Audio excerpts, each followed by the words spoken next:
Hi, my name is Kristen and this is Kristen Craze Books.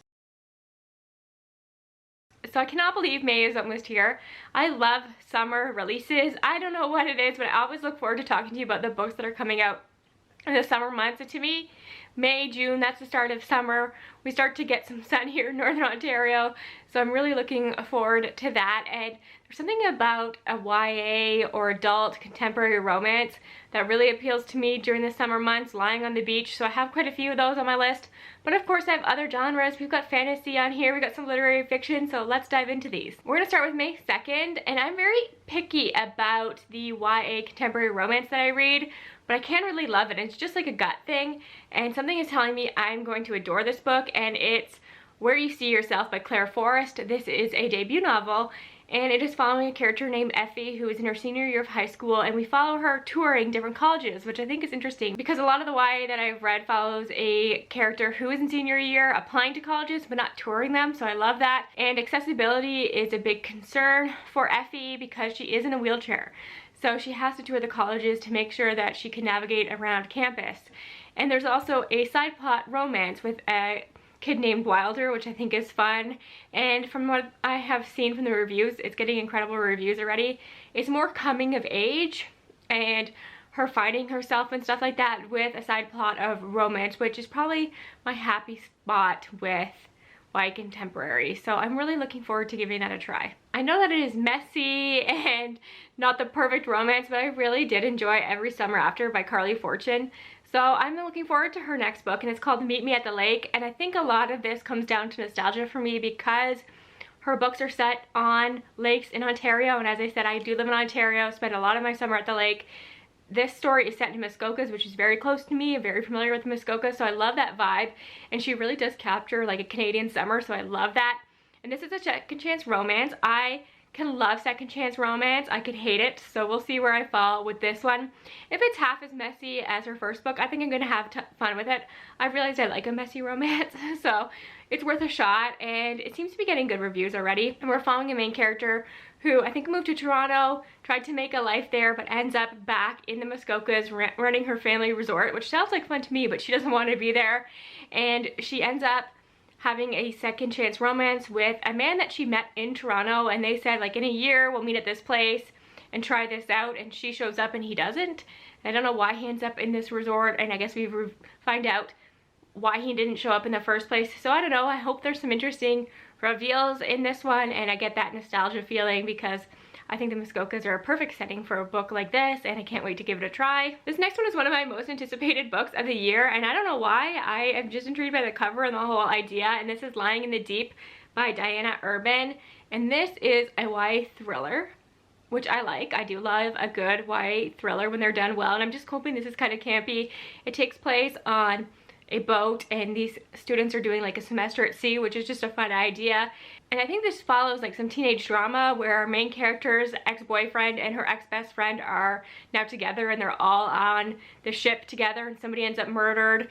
And I'm thinking it's a bit of a slasher. I'm hoping that this is like a good murdery time, and our main character has to figure out who done it, and I'm sure a lot of the blame is put on her. We will see, but I just love this cover. I love an isolated mystery like this. If Into the Drowning Deep taught me anything, I like a murder mystery happening on the water, so I think this could be really good. And I read a few reviews and people are liking it, so that makes me happy. I'm a simple person. I see a dragon on a cover, I'm gonna read it. That's just what's happening to me these days. And this is Dragonfall by LR Lam, and I have read this synopsis so many times, but it's kind of, I don't really know what to expect from this, and it is getting mixed reviews on Goodreads, but I still want to try it. I don't know how I feel about the idea of dragons coming to the human world in human form, so we'll see how that plays out. But I love the idea that this is a romance. It is a male-male romance between a dragon, and I think the person who finds this artifact that allows the dragon to come into the human world, I think the dragons in this world have been banished, and this artifact is what summons the dragon, and the dragon has to kill this person in order to take over, but he loves him. So I do like that trope. I do like the trope of I'm supposed to kill you, but I love you. So I think if that tension is really there, I could really like this one. I just don't know how I feel about dragons in human form. I've read a few books like that and it doesn't always work for me, but we'll give it a try. So this next one I'm really excited about because The Firekeeper's Daughter is a book that I loved, and that is by Angeline Bowie, and so we're getting her sophomore novel, Warrior Girl on Earth, and these are loosely connected because in the first book we were following Donis, and in this new book we were following Donis's niece Perry. And I think the book opens up with Perry getting into a fender bender with Donis's car, so she has to work in some summer program to pay Donis back, and through this program she ends up at a university conference or talk or something, and she learns about the bones of a member of her tribe that are being kept at the museum or in the archives of this university, and she's bound and determined to bring them home. And she realizes that the university has gone through a lot of loopholes to keep the bones there, that she can't really see any legal way to get them back. So I think members of the summer program that she is part of and working for decide that they're gonna plan a heist and steal the bones. So I think that this is gonna be really powerful. I'm gonna learn a lot. I already know that I really enjoy Angeline Bowie's writing, so cannot wait for that one. Up next is a book that sounds like my perfect kind of historical fiction. This is Paper Names by Susie Liu, and if a book is described as sweeping, especially if it's historical fiction, I'm gonna want to read it. I just love books that follow either families through multiple generations or just over decades. Something about that really appeals to me, and I think that plays a large part in the fact that I am a character-driven reader and I like family stories, family dramas. So we are following a Chinese-born man who immigrates to America and is a doorman. Then we are following his daughter, and we follow her from the age of 9 into adulthood. And I think an event happens and we see how that affects her entire life. And then we are following the lawyer who's involved in this as well. So just, there's so many buzzwords in that for me. As said in my last video where I talked about my reading so far this year, that I really need to read more historical fiction because I really do love it. So this is on my radar for sure. Speaking of sweeping historical fiction, this next one definitely fits in that category. This is A History of Burning by Janika Oza, and this is said to be an epic historical fiction. It takes place over different generations and a century from different continents, and we're following a young boy who is kidnapped from India and forced to work on a railroad in Britain, and he commits one act of survival that he comes to regret and affects his entire family. Then we jump and follow 3 of his grandchildren and how they are all torn apart, and then they come back together in Toronto in the 70s, so many years later, and they receive a letter that they have to make decisions about. So I'm very curious to see where this goes. Sounds fantastic, just my perfect kind of historical fiction, what can I say? This next one is a mermaid story, and I'm gonna read you the synopsis because there's no way I could sell it to you better than that, because the synopsis is just that good. And this is The Salt Grows Heavy by Cassandra Koff, and it says, "You may think you know how the fairy tale goes. A mermaid comes to shore and weds the prince, but what the fables forget is that mermaids have teeth, and now her daughters have devoured the kingdom and burned it to ashes. On the run, the mermaid is joined by a mysterious plague doctor with a darkness of their own. Deep in the eerie, snow-crested forest, the pair stumble upon a village of ageless children who thirst for blood, and the 3 saints who control them. The mermaid and her doctor must embrace the cruelest parts of their true nature if they hope to survive." Does that not sound incredible? Cannot wait. This next one just kind of came out of nowhere. Everybody on Instagram is talking about this book. I have such book envy right now. I cannot wait to get my hands on it. It's gonna be out so soon, and I think a lot of people are gonna grab it because I'm just so intrigued by it. It is a fantasy romance, and it's called Fourth Wing by Rebecca Yaros. So this actually has dragons in it, dragon riders to be exact, and we're following our main character Violet, whose mother is very powerful and forces her to compete to be a dragon rider, and this is very deadly. It actually says, because once you enter, there's only 2 ways out: to graduate or die, and I think that you actually have to bond to your dragon, and dragons don't bond with the fragile. They incinerate them, it says in the synopsis, and our main character Violet is quite fragile and struggling and on the verge of death. And I think all these people are really out. I mean, you either graduate or die. There are more candidates than dragons available. So I think this is going to be really interesting. A lot of people are loving this. And then a contemporary romance I can't wait to read is Practice Makes Perfect by Sarah Adams. I just read When in Rome by Sarah Adams. I read that in March and I loved it. It was exactly what I needed. You could tell that the love interest was written by a woman, and that's just what I needed. I loved him. And Practice Makes Perfect is actually following the love interest from when in Rome, his sister, Annie, who I loved and who owns a flower shop, and I think that she just deserves love, and she's so sweet. She's such a great character in that book, so I'm excited for her to have her main character moment. And it says, when the owner of the local flower shop in Rome, Kentucky makes a questionable agreement with a tattooed bad boy, a delightful friends to lovers romance begins to bloom. That's all I need to know. That looks so sweet, and I already know that I love the main character, so I'm excited about that one. We are finally moving on to May 9th. See, May 2nd is a huge release day. So the first one is actually a book by Ashley Winstead. It's one of her romances. I put Ashley Winstead's books on all these lists. I've yet to read anything by her, but I know that she is such a beloved author and I really want to get to something by her. And her newest is The Boyfriend Candidate. So this follows Alexa, who is a school librarian, and she's very shy and quiet, and she is dumped for being too meek. So she decides she needs to put herself out there more and is looking for a one-night stand, and she meets Logan, and I think they do have a one-night stand. They end up in a hotel. The hotel ends up catching on fire, and he carries her body out of the hotel. There are cameras everywhere. This goes viral, and she realizes that Logan is actually a politician and he's running to be governor. And then of course this evolves into a fake dating scenario, which you know I always appreciate. That setup kind of reminds me of Take a Hint to Danny Brown if you've read that one, but I love that setup, so I'm really excited and intrigued by this one. Then we have a YA supernatural book. I think this is a ghost story, and it's I'm Not Supposed to Be in the Dark by Rell and Nielsen.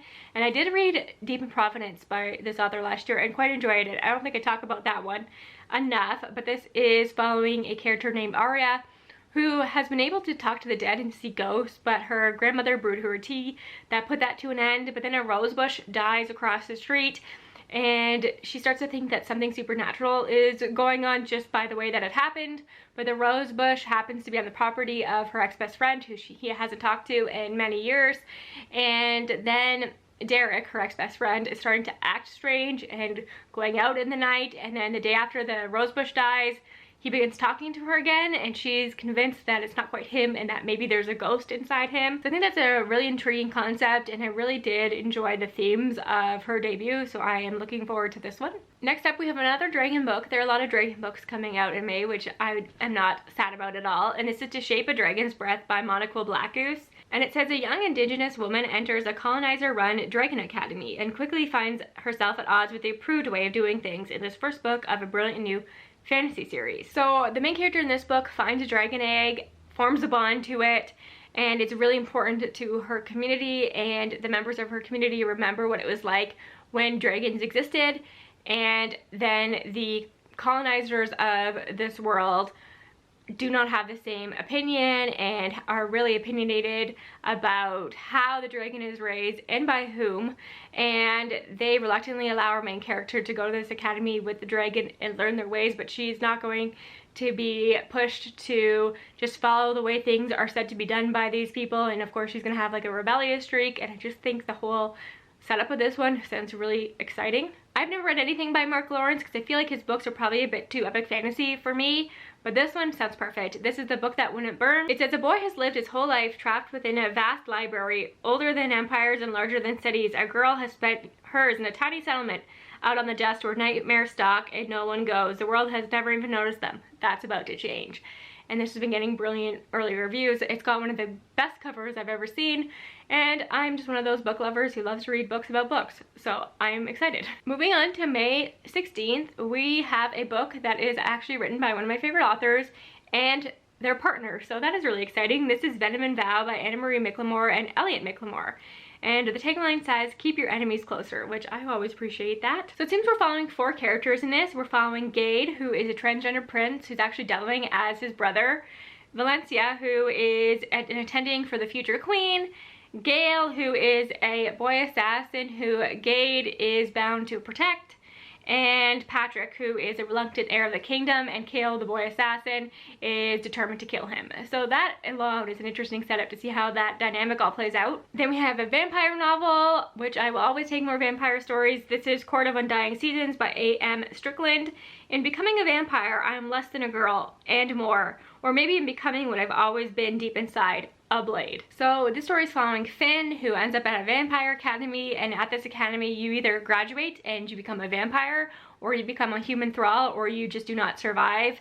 And she is actually there seeking revenge for her mother's death. Her mother ended up at this academy and never came home, and she ends up finding some things about herself there, and then some strings of murder start to happen, and she is looking for the killer. And it says Court of Undying Seasons is a deliciously dark romantic novel and a pitch perfect modern take on classic vampire tropes, which is something I could really go for. Next up is my foodie romance. Actually I have 2 foodie romances, but one of my foodie romances for the month, and this is Ruby Ramos's Recipe for Success by Jessica Parra. And you know what? I have decided that foodie romances always have the best taglines. So it says, sometimes taking a chance is worth the whisk.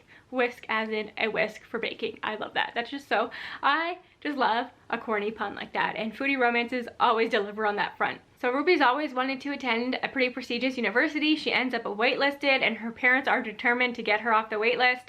And her parents also own a bakery, and she's always had a really big passion for baking, and her parents always thought this was a distraction. They didn't immigrate from Cuba to America for her to become a baker, but she ends up in this baking competition, and her passion just becomes that much stronger. And I also think that her parents set her up with a tutor, and that they end up having a romance. So this just sounds really cute and sweet, and I can't wait to read it. And perfect summer book to me. Just, I love this cover. Oh, my next foodie romance just happens to be next. It's also YA, and this is Fake Dates and Mooncakes by Shirley.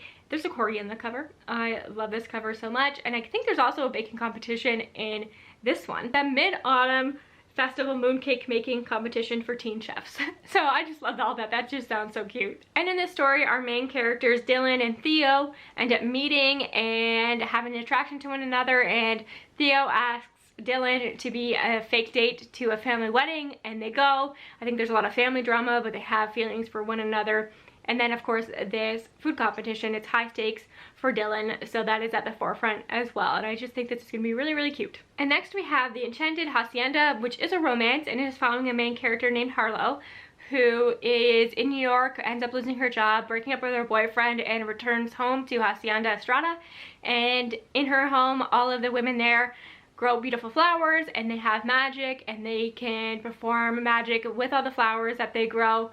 But somehow our main character is magicless, but she's realizing that maybe not so much. Maybe she just needs more belief in herself. So it's really just following her story, discovering her magic while also falling in love with a handsome stranger. So that sounds cute to me. This next one is also a romance, but on the darker side. This is a gothic romance called All the Dead Lie Down by Kiri McLaughlin, and I actually have an e-arc of this one, so hopefully I'll get to that soon. And it says it's a YA gothic romance about a dark family lineage, the ghost of grief, and the lines will cross for love. The sleeping house was very much awake. So our main character is Marin, and a tragedy happens in her family, and her mother's friend Alice asks her to nanny for her children, and she wants to escape the home, so she agrees. But a lot of creepy things are happening with the children, and I'm going to read a few of them for you. It says, Thea buries her dolls one by one, hosting a series of funerals, while Wren does everything in her power to drive Mirren away. Then Alice's eldest daughter returns home unexpectedly. Eve Hallowell is every bit as strange as her younger sisters, and yet Mirren is completely drawn in by Evie's compelling behavior and ethereal grace. But as Mirren settles in, she can't escape the anxiety that follows her like a shadow. Dead birds appear in Mirren's room, the children's pranks escalate, something dangerous lurks in the woods, leaving mutilated animals in its wake. All is not well at the Lovelace house, and Marion must unravel its secrets before it consumes her. So it sounds like the kind of gothic haunted house story that I really love. May 23rd, we're getting there. This is On the Nature of Magic by Marion Womack, and this is historical fantasy. It's set in 1902. So this story follows Helena, who opens a detective agency, and she's looking into 2 cases. The first one is about these young women who are convinced they've seen the ghost of Marie Antoinette. So I don't know how that goes into the story, but I love that idea. And the second is a case following the murder of a young woman at a film studio. So she ends up going to this film studio, and strange things are happening there. It looks like it is haunted. So I just love that setup, and I love like a good historical fantasy. As you will know if you watched my historical fantasy recommendations video, so hopefully I can add this on to the list because I haven't seen a lot of people talk about it. It doesn't have a lot of ads on Goodreads, so I'm hoping I love it. This cover is pretty good. Then we have a mermaid story with a really, really striking cover. I just think this cover is gorgeous, and this is When Oceans Rise by Robin Alvarez. Submerged in a toxic relationship and disconnected from everyone, she turns to the sea to decide her fate. Its decision tossed her to the sea witch. The fact that we have a sea witch in this makes me that much more excited about it. I don't think I realized that. This was definitely a cover ad for me. This is definitely a Little Mermaid retelling. So Malaya is our character and her family is cursed, and every woman in the family's first love ends up dead. And she actually realizes that the relationship that she is in is really toxic. He's very manipulative, and she turns to the sea because she thinks that the sea witch is the only person that can help her, and she makes a deal with the sea witch to make it so that her and her toxic boyfriend have never met. And just like in the original Little Mermaid story, she ends up bartering her voice for this alternate reality, but then she ends up in this different version of herself that she doesn't like, and she's realizing that the sea witch is releasing mythological creatures into this world. So I don't know, this could be really good. And then last month I told you that the third book in the Mead Mishap series was coming out, and it was supposed to, but I think that the author had some issues with Amazon. So we have a new release date and actually a title change. It was originally called That Time I Drugged a Demon, and now it's called That Time I Got Drunk and Saved a Human, and this is the third book in the Mead Mishap series by Kimberly Lemming. I love this series. I recommend it to everybody. I think even people who don't love fantasy romance, this is a good one to start with. It's ridiculous and fun. So I was very disappointed that I couldn't get my hands on the third one in April, but I'm so excited that it's coming out soon enough in May. And I've read the synopsis to you before, but I'm gonna do it again. It says, when I was a little girl, my ma used to read me stories every night. Some were epic adventures with high stakes and exciting twists, while others were of princesses trapped in towers guarded by fierce dragons. The pitiful princess would be stuck inside all day, pining for a Prince Charming to come and rescue her. I always hated those stories. I couldn't imagine why the lazy thing just didn't get up and leave. Ironic, since I was now stuck in that same situation. Turns out when a dragon holds you hostage, he doesn't just let you get up and leave. Who knew? When I thought I saw hope on the horizon, that hope was squashed to bits by, you guessed it, another damn dragon. So, yep, really excited about that one. We're on to the last day, May 30th, and we're starting with a good one, Witch King by Martha Wells. I just caught up on the Murderbot series. I need more Martha Wells writing in my life. I've heard that it's got the charm and humor of Murderbot, so I'm excited to see what Martha Wells does that's not in the Murderbot series. In this story, we're following Kai, who is very powerful but has woken up from many years of being trapped and unconscious and not aware of the passing of time. And of course he wakes up angry with a lot of questions, and he will do anything to get those answers. But the last sentence of the synopsis says he's not going to like the answers. So that intrigues me. I just hope it gets the charm of Murderbot.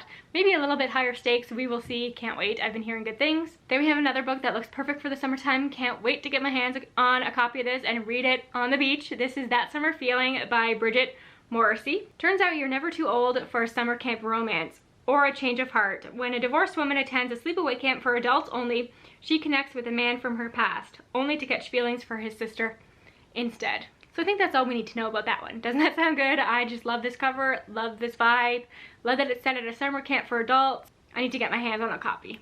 Then we have When the Vibe is Right by Sarah Doss, and this also looks summery, and Sarah Doss wrote a book that I think is seriously underrated, and that is Where the Rhythm Takes You. I read that the summer that it came out and really loved it, so I was excited to see that she had a new book coming out. This is an enemies to lovers romance. We're following a character named Tess who wants to be a Trinidadian carnival costume designer, which is so cool. I love that. And Tess's family has like a masquerade band, and it's struggling, and she ends up having to team up with her arch nemesis to save it. And of course they start to fall in love, and this one is also set in Trinidad, as was her first one, and I really like that setting. I really liked her writing. I thought that she did a great job at doing like a slow burn romance, so I'm excited to see what she does with this one. I'm going to put another pirate story on your radar. Pirate stories historically haven't worked for me, but I'm always trying. This one looks promising. This is Deep as the Sky, Red as the Sea by Rita Chang Epig, and it says it's for readers of pure Nessie. So that intrigues me. Pure Nessie is one of my favorite books. It's a riveting, roaring adventure novel about a legendary Chinese pirate queen, her fight to save her fleet from the forces allied against them, and the dangerous price of power. So this next one, it also looks like the perfect book for book lovers, and this is The Wishing Game by Meg Schaffer. And this is following a character named Lucy who had a really difficult childhood and leaned into books for escapism. She grows up to become a teacher's aide and forms a connection with an orphan boy and is determined to adopt him. And then somehow there is a competition for the one and only copy of a new book by one of her favorite authors, and she ends up in this competition, and she goes to this island and has a romance with a grumpy guy. So that sounds cute. I think there might actually be something more sinister going on. So we will see. I'm just intrigued. I love the cover. I love books about books, as I said. So we'll see about that one.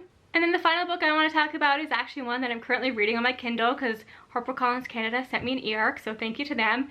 This is Blood SisterScribe by Emma Torres, and this is really interesting. It is following two estranged sisters who, their father passes away in the prologue, and they are tasked with taking care of their family's magical book collection, so another book for book lovers. These are no ordinary books. They allow the reader to walk through walls or manipulate elements, and it's really important that these sisters take care of these books. And in the opening chapter, one of the sisters is actually always on the run. She moves every single year, and in the first chapter she is in Antarctica and having a romance with another woman, and she is determined to stay there because she's never had feelings for somebody like this before, but she knows that it might all catch up with her. So that is where I'm at right now. We'll see what happens next, but I think that these two sisters do come together and they end up in a world more magical than they could have ever imagined. So I just think that the setup of this is going to be really good. So I'm intrigued. I'm liking the writing so far. Hopefully I'll get more thoughts out to you soon before that comes out on May 30th. Check out my Instagram because that's where I would normally post my thoughts in my story. So I don't post individual reviews on YouTube as much, but I do on my story. So that's a lot of books. Let me know if I missed any that you're really intrigued by. I actually think I have a few more that I didn't put on my list yet, but I will leave a link to my blog post, so check that out because there might be a couple more books that I could put on your radar. Thank you again for your support. I will talk to you again soon. Bye for now.